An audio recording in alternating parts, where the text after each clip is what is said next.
irmãos, um pouquinho daquilo que a gente tem feito na obra do Senhor, que Deus tem nos permitido fazer, e nós somos agradecidos, porque vocês têm nos acompanhado durante todos esses anos. Há muito mais ainda a ser feito, há muito trabalho, como eu estava falando com os homens lá embaixo, as necessidades são grandes, né? E cada dia que passa, diante de tudo que nós vemos no mundo, nós podemos ver essas necessidades realmente grandes. Mas quando nós olhamos para tudo isso, o que é que nós temos feito? Eu só venho aqui no Sul, quando Deus permite, a cada 4 anos. Tivemos 2010, 2015, 2020, agora 2025. E cada vez que eu venho em direção a Embu-Guaçu, ou tenho ido em algumas igrejas, e eu vejo o progresso. Quando a gente vinha para cá, não tinha nada, era só mato dos dois lados. Agora os bairros crescendo, quantidade da população chegando, e quando nós olhamos para tudo isso, nós vemos o campo missionário. Nós vemos o fruto pronto para ser colhido. E aí vem a nossa responsabilidade. O que é que nós temos feito? Cantar é bom. Nós vemos os textos bíblicos, mas agora nós temos que colocar em prática aquilo que nós cantamos, aquilo que nós fazemos. Tem um cântico, um hino do cantor cristão que diz que tudo entregarei, tudo empregarei. É bonito, eu acho um hino muito bonito, mas será que nós realmente fazemos aquilo que cantamos? Sentimos aquilo que nós estamos tentando transmitir? Será que nós estamos vivendo essa realidade? Segundo as estatísticas, nós somos aproximadamente 8 bilhões, 142 milhões de habitantes na face da Terra. De tudo isto, calcula-se que nós somos aproximadamente 7 mil línguas. Dessas, 1/3 nunca ouviram falar de Jesus. Aí quando nós saímos do panorama mundial, nós voltamos ao nosso Brasil, 212 milhões de brasileiros. A última estatística do IBGE diz que nós crescemos 5% dos evangélicos, que hoje nós somos aproximadamente 26%. Se isto for verdade, meus queridos, só que eles colocam todas as organizações religiosas dentro, ou juntos, nós somos aproximadamente quase 180 milhões de brasileiros que não conhecem a Jesus, ou que já ouviram falar, mas não têm conhecimento dessa realidade. Agora, voltando um pouquinho mais para dentro do Brasil, quando nós olhamos para a parte norte, quando nós olhamos para a Amazônia Legal, onde estão os 9 estados brasileiros, estado de Rondônia, estado do Acre, estado do Amazonas, estado de Roraima, estado do Pará, Mato Grosso, Tocantins, Maranhão, estado do Amapá, aproximadamente 40 mil comunidades ribeirinhas. Quando nós olhamos para o estado do Amazonas, 7 mil comunidades ribeirinhas, comunidades às quais você chega de barco grande até um determinado lugar. Quando eu falo barco grande, falo de rios. Esses rios que tem aqui para nós lá são quase igarapés. Rios, os quais Negro, Amazonas, juntando com o rio Solimões, tem lugares que tem 10, 11 quilômetros de extensão. Os irmãos podem imaginar o que é isso? Aonde você vai com embarcações grandes, depois você diminui para embarcações menores, até você chegar nos pequenos igarapés, que você só chega com motor de rabeta, depois com remo, lugares que você encosta a sua canoa e tem que andar no meio do mato para chegar até as comunidades. Assim tem sido, meus queridos, as necessidades dentro do nosso Brasil. Mas a palavra de Deus nos fala que lá nos céus haverá representante de todos os povos, tribos, línguas e nações. Mas quando isso será alcançado? Nós constantemente estamos clamando, pedindo que Deus volte, que Cristo volte, que breve voltará. Mas será que nós estamos fazendo a nossa parte para que isso aconteça? A palavra de Deus nos fala em João capítulo 9, verso de número 4. Quero convidá-los a abrir as suas Bíblias. João 9, 4.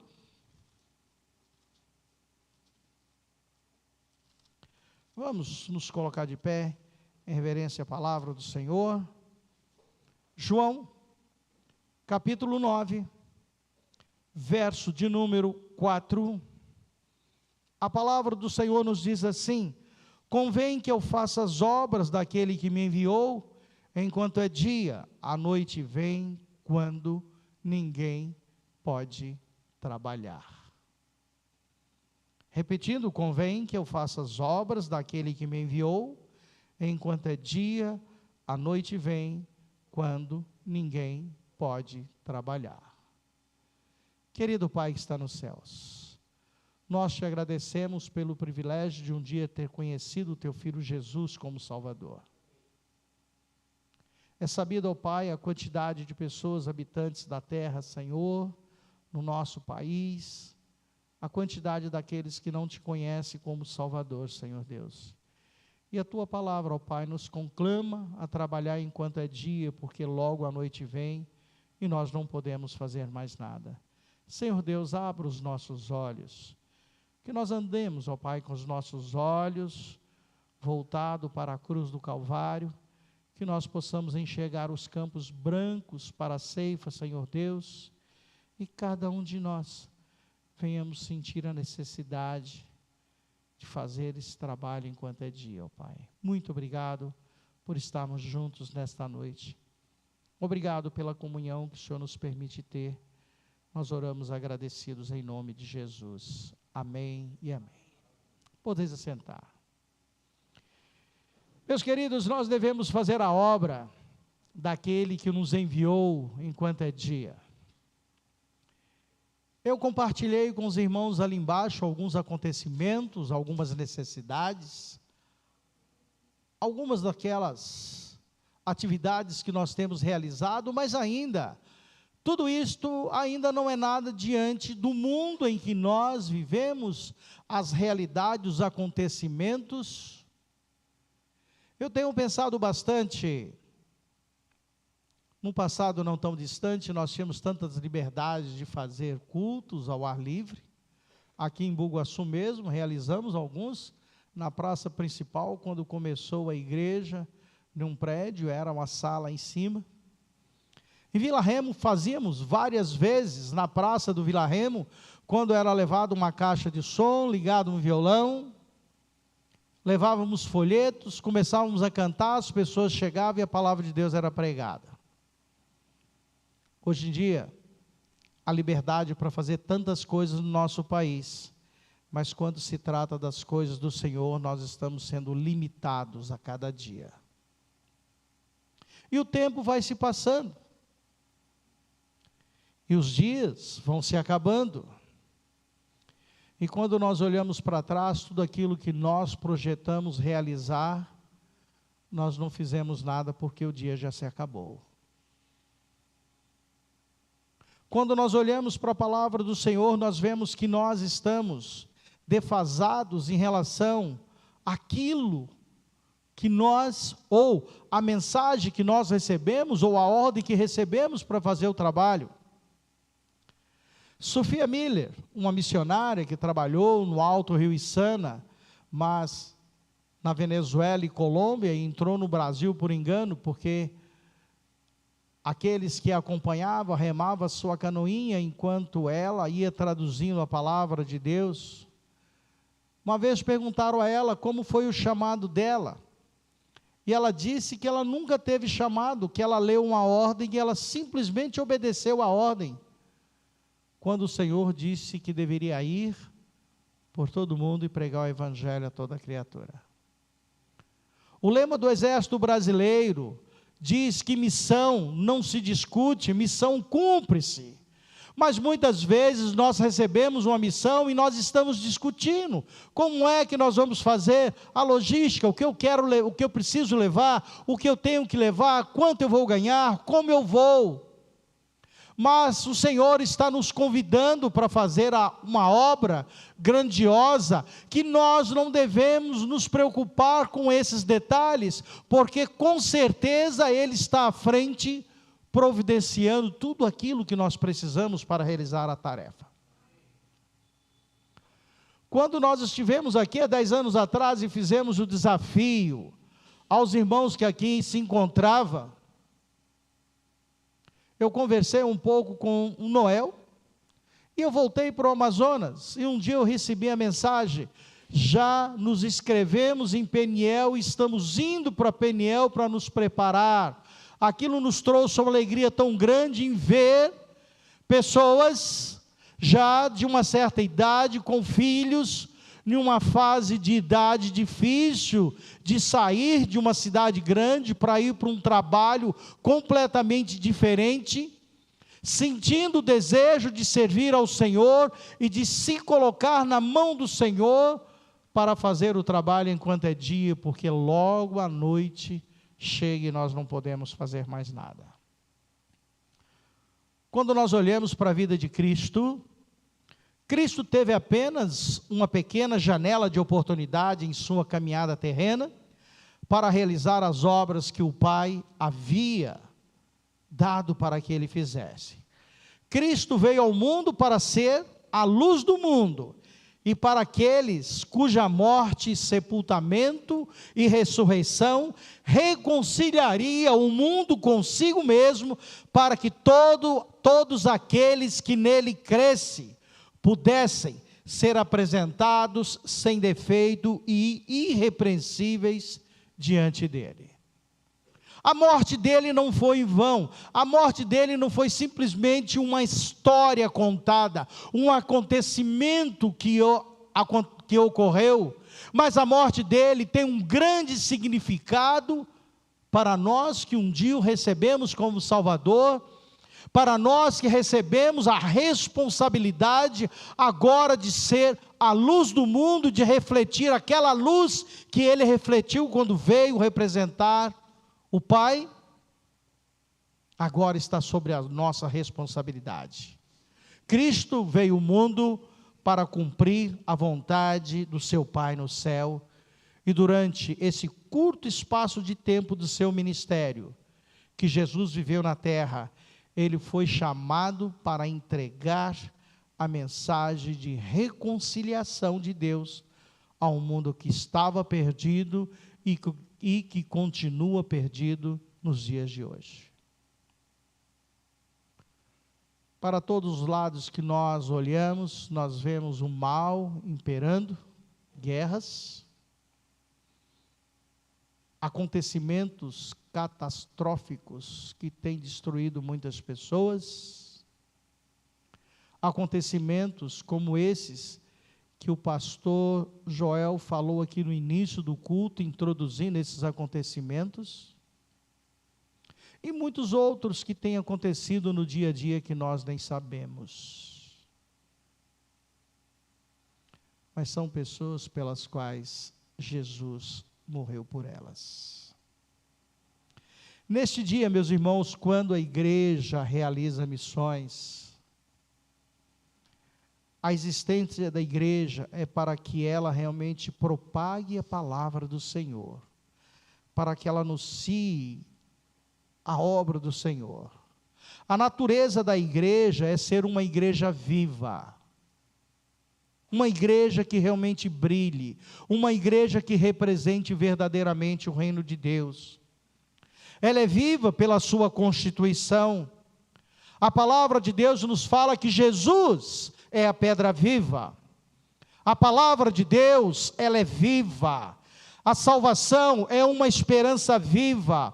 Os cristãos são como pedras vivas. A igreja é uma igreja de um Deus vivo, portanto, devemos ser uma igreja viva, que proclama, que trabalha e que faz Jesus ser reconhecido em todos os lugares aonde se faz necessário. Além de tudo isto, nós podemos ver que a igreja, ela é comparada com um corpo vivo ou com um corpo? Porque ela é um organismo vivo. Em Colossenses capítulo 1, verso 24, nos fala a respeito disso. E aí vem a pergunta: você já se tornou um membro vivo de uma igreja viva? Ou será que você está aqui dentro estagnado como uma água parada, como uma água que não produz vida, que não produz nada? A igreja é um corpo vivo porque ela fala, ela enxerga, ela ouve, ela sente, ela movimenta-se, pois a igreja tem múltiplas funções. Alguns deles, louvor ao Deus verdadeiro. Amém? Adoração, ação de graças e oração, comunhão entre os membros. Isto é muito importante, é o que a palavra de Deus nos fala em Atos capítulo 2, quando nos fala a respeito da igreja primitiva. Diz que os irmãos tinham tudo em comum, viviam juntos, cantavam, oravam, comiam e louvavam ao Senhor, e o Senhor acrescentava à igreja todos aqueles que haviam de se converter, um a um. Além disso, a igreja é um corpo vivo, por isso ela deve exercer o serviço ao próximo, ensino da palavra de Deus aos convertidos, proclamação do amor de Deus a todo ser humano, testemunhos das maravilhas de Deus, misericórdia pelos aflitos, pelos necessitados. Aí talvez você diria: mas eu não tenho visto isto, pastor. Mas para todos os lados que nós olhamos, nós encontramos essas necessidades. Nós podemos ver essas pessoas. Quando eu tenho tido a oportunidade de ir ao porto, lá em Manaus, quando eu estou fazendo compra para os colegas, ou levando nas embarcações, eu posso ficar olhando aqueles carregadores que ali ficam. Às vezes eu tenho tido a oportunidade de sentar e conversar com eles, homens que carregam a média, é incrível, meus irmãos, às vezes 120 quilos na cabeça, meus irmãos, ganhando um certo valor pelo seu trabalho. Quando chega por volta de 5 horas da tarde, a gente vai na beirada do porto, quando tudo já está parado, você encontra uma quantidade daqueles carregadores completamente embriagados, caídos, jogados nas calçadas, bêbados, urinados, sujos, ratos passando por cima deles. Jesus morreu por eles. Essa situação nós enxergamos quando nós andamos pelas praças, podemos ver os adolescentes cheirando cola.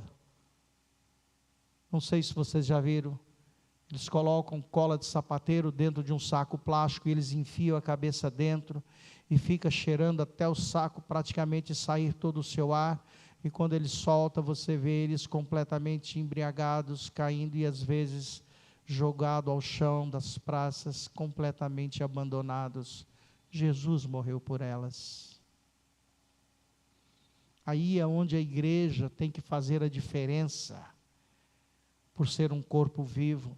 A missão da igreja é compartilhar, repartir, dar, comunicar, como nos fala em Mateus 28, do verso 19 a 20. A igreja foi dada uma missão de repartir com o mundo as boas notícias de Deus, o evangelho, boas novas de Jesus Cristo.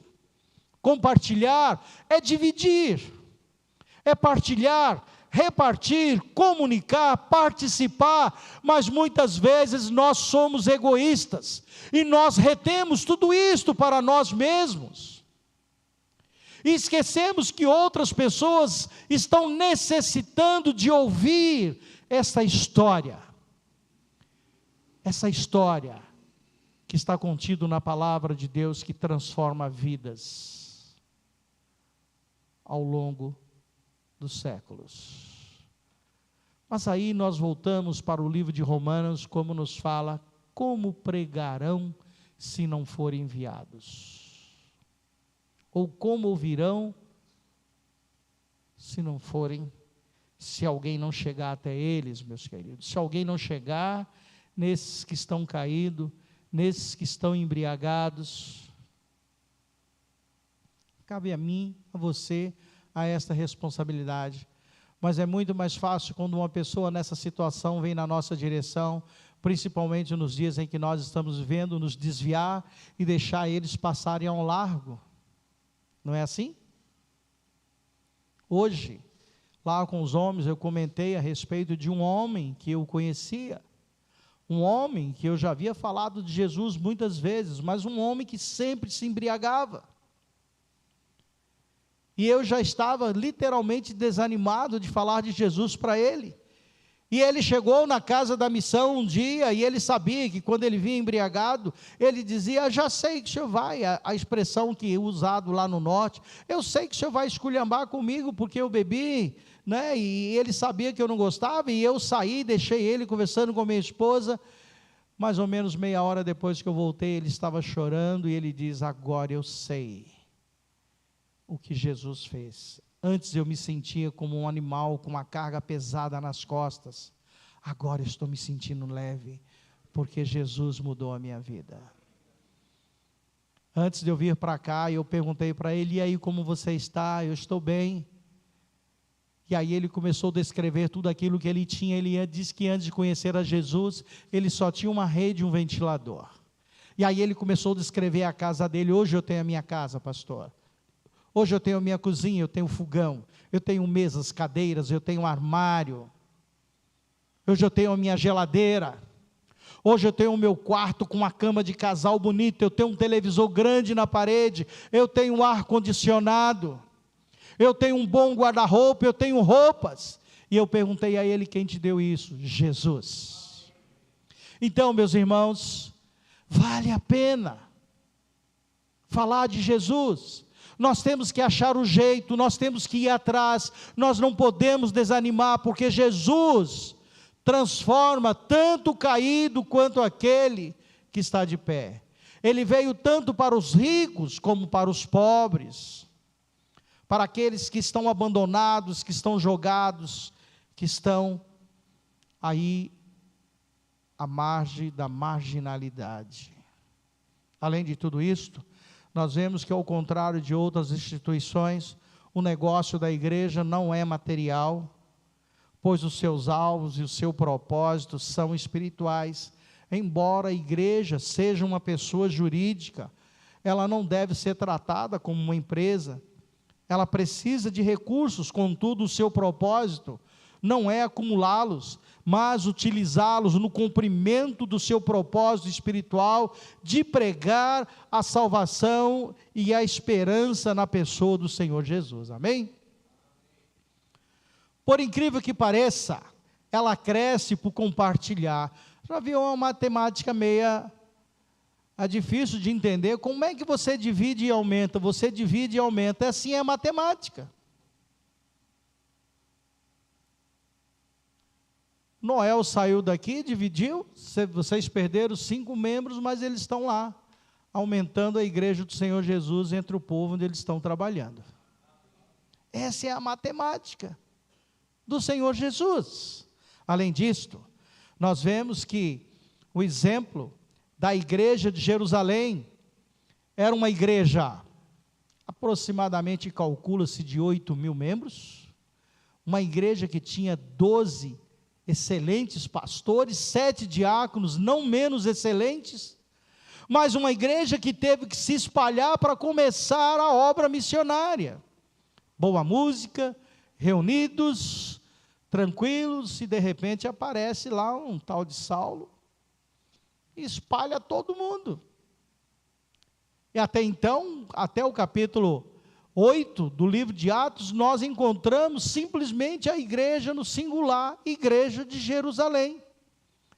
A partir do capítulo 9, verso 32, nós já encontramos no plural igrejas, que surgia Judeia, Samaria, e assim foi crescendo o trabalho. E aí quando nós olhamos, o trabalho foi feito, que bênção! Mas quando nós olhamos lá para Atos capítulo 1, verso 8, diz: ser-me-eis testemunhas, tanto em Jerusalém, Samaria, Judeia e os confins da terra já foram alcançados? 7, 8, a quantidade que eu li aqui, 8 bilhões de habitantes, 7.000 línguas, 1/3 ainda não ouviram sobre Jesus. No entanto, nós podemos ver que diante de tudo isto, nós vemos que a igreja ela deve comunicar uma mensagem preciosa, enriquecedora, pois aqueles que a recebem obtêm o maior de todos os recursos, ou todos os maiores tesouros, a vida eterna. Já imaginaram isso? Eu vejo bastante o trabalho que vocês falam, às vezes vejo o pastor Joel falando, vejo vocês falando do trabalho dos vagalumes. Meus irmãos, eu tenho visitado igrejas que não têm criança, irmãos. Igrejas que quase não têm jovens. Aí eu ouvi uma frase uns dias desses que a gente sempre diz que as crianças é o futuro da igreja, não é? Não, está errado. As crianças é a igreja do Senhor Jesus. Agora, investir em criança é difícil, criança faz muito barulho, criança faz muita sujeira, criança não dá dízimo, gasta na igreja, suja o banheiro, só dá trabalho, mas são essas pelas quais Jesus também morreu, e ele diz, deixai vir a mim os pequeninos, mas às vezes a gente sabe que tem crianças que são travessas, mas elas também têm que ser acolhidas, meus irmãos. Nós temos que investir também nesse ministério. As igrejas na Europa, eu tenho colegas trabalhando em Portugal, igrejas que às vezes tem um templo belo, chega lá, tem 10, 15 membros, não tem um jovem, não tem uma criança. Eu estou ali na cidade de Nova Odessa, a igreja que nós estamos lá, enquanto nós estamos morando, a gente conta no dedo, tem 5 crianças. Às vezes aparece uma aqui, outra ali. Mas onde estão as crianças das nossas igrejas? Elas não têm que aparecer somente quando é feito os cursinhos bíblicos. Onde estão as crianças? Nós encontramos tantas pelas ruas abandonadas, fazendo traquinagens, né? Onde estão as crianças? O amor de Cristo é a única esperança para os homens. Nós vemos que hoje em dia, quantos livros de autoajuda é vendido? O que mais tem é pregadores de autoajuda, né, que cobra caro, meus irmãos, e tem crentes que têm pago caro para ir assistir essas palestras, de vários desses que estão falando sobre a autoajuda, e tem muitos irmãos nas nossas igrejas que gastam dinheiro comprando um livro de autoajuda. Meus queridos, tudo que nós precisamos está aqui, de Gênesis a Apocalipse, tudo, sem exceção. Tudo que você quiser, pode procurar na palavra de Deus que você vai encontrar. Mas às vezes, aquele livro ali é novidade, está saindo, eu vou atrás dele. Mas a palavra de Deus, meus irmãos, ela nos diz que ela é viva, ela é eficaz, é mais penetrante do que espada alguma de 2 gumes, que penetra até a divisão da alma, das juntas e medulas, e é apta para discernir os pensamentos e as intenções do coração. Já puderam pensar na profundidade desse verso?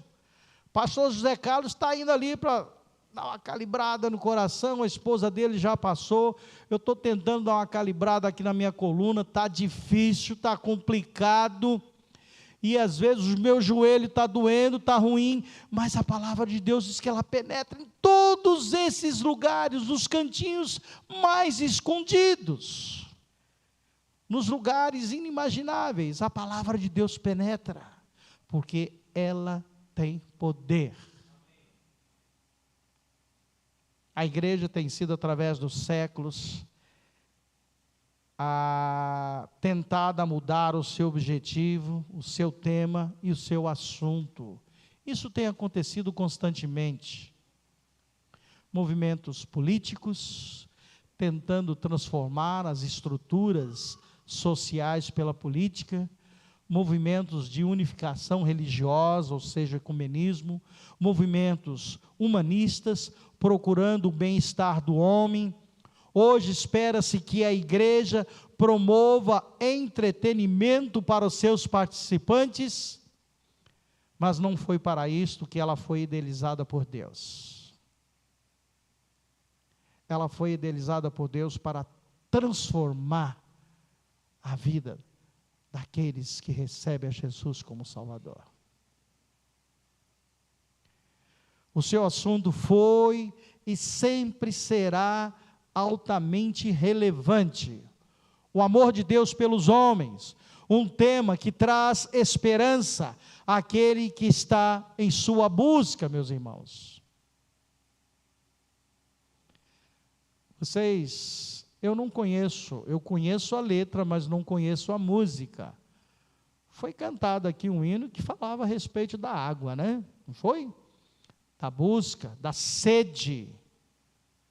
Aquela passagem é muito interessante quando Jesus fala com aquela mulher e ele diz: eu tenho uma água que se você beber, nunca mais vai ter sede.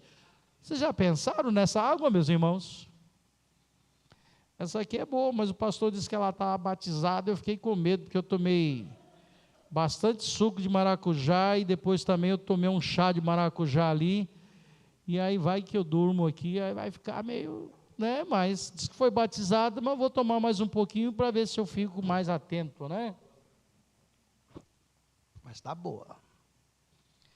Meus queridos, eu não vou prolongar muito, falando a respeito da responsabilidade da igreja. Quando eu estou falando da igreja, meus irmãos, eu não estou falando desse templo, não. Da última vez que eu vim aqui, era lá à frente a parte do púlpito.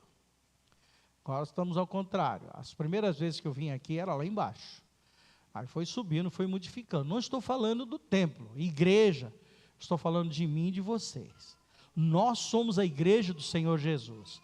Embaixo de uma árvore, na beirada do rio, na beirada de uma estrada, sentado acocorado lá onde eu trabalhei, praticamente, depois eu quase não conseguia ficar em pé de tanta dor nas costas, porque o banco não tinha nem um palmo de altura. Mas a igreja somos nós, o povo de Deus. Somos nós reunidos. Que advertência solene para realizarmos a obra daquele que nos chamou das trevas para a sua gloriosa luz. Diz que nós somos a luz.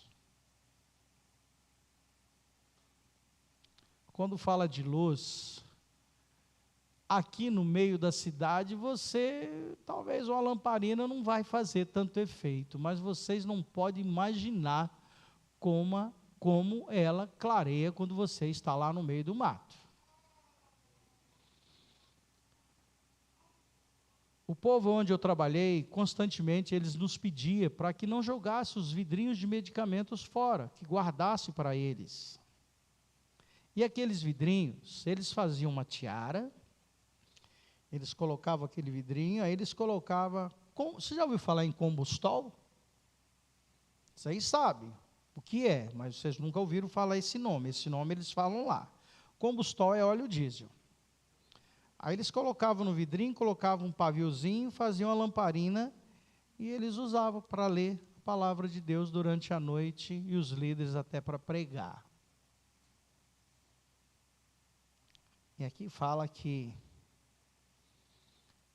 o Senhor nos chamou das trevas para a sua gloriosa luz. A luz tem uma importância muito grande. A palavra de Deus diz que nós somos a luz do mundo, que nós somos o sal da terra, que nós somos o bom perfume. Quem é que vai atrás de um perfume que tem um cheiro horrível? Alguém usaria? Não. Quem é que anda na escuridão com uma lanterna apagada? Também não. Comer sem sal é difícil, para quem tem problema de pressão alta, é terrível, porque ela tira o sabor da comida, né, pastor Zé Carlos? É horrível, né? Além de tudo isso, nós temos que fazer a diferença, meus queridos. E Ele nos chamou das trevas para a sua gloriosa luz. Sabemos que o nosso breve tempo aqui na terra é a única pequena janela de oportunidade que nós temos para viver as nossas vidas como para o Senhor. Jesus teve 3 anos de ministério, uma pequena janela. Ele ensinou tudo o que podia para os seus discípulos. Só que ele ensinou na prática, ele andou junto com os discípulos. É assim, assim, assim que vocês têm que fazer. Eu volto para o Pai, mas ele disse que ele voltaria para nos buscar, amém? E essa é a nossa esperança, que ele vai buscar. Não sei se vai ser agora, não sei se vai ser amanhã, mas ele disse o quê? Estejais preparados. Vocês estão preparados? Ou vocês estão cochilando? Vocês estão com as suas lamparinas acesas ou apagadas? A noite realmente está chegando, quando nenhum homem poderá trabalhar. Portanto, livremo-nos das obras das trevas, vistamos a armadura da luz e vivamos na luz da sua verdade e do seu amor. Vamos comunicar o evangelho da reconciliação com todos com que tivermos contato, antes que esta breve vida na terra acabe. Nós temos contato com tantas pessoas, nós andamos em movimentos onde encontramos tanta gente, nós falamos de tantas coisas, mas às vezes esquecemos de dizer, Deus é amor. Esquecemos de anunciar essa mensagem salvadora. No entanto, meus queridos, a minha oração é que Deus realmente continue falando nos nossos corações, continue aquecendo os nossos corações, que nós não andemos de cabeças baixas, mas que estejamos sempre com os nossos olhos voltados para a cruz do Calvário, para as necessidades, para aqueles que não conhecem Jesus como Salvador, e que a minha vida e a sua vida faça a diferença nesse mundo de escuridão, amém? Que o Senhor possa nos abençoar, que o Senhor nos ajude a cada dia, que vivamos na presença do Senhor, fazendo a obra dele enquanto é dia, porque logo a noite vem e não podemos fazer mais nada. Obrigado pela oportunidade, pastor Joel, que Deus abençoe a cada um de vocês, continue firme, mas não esqueça, estarei ali, estou com alguns marcadores de Bíblias, estou com alguns folhetos de desafio missionário, se você tiver interesse, fale comigo, junte-se a nós para a pregação da palavra do Senhor, amém? Que Deus abençoe.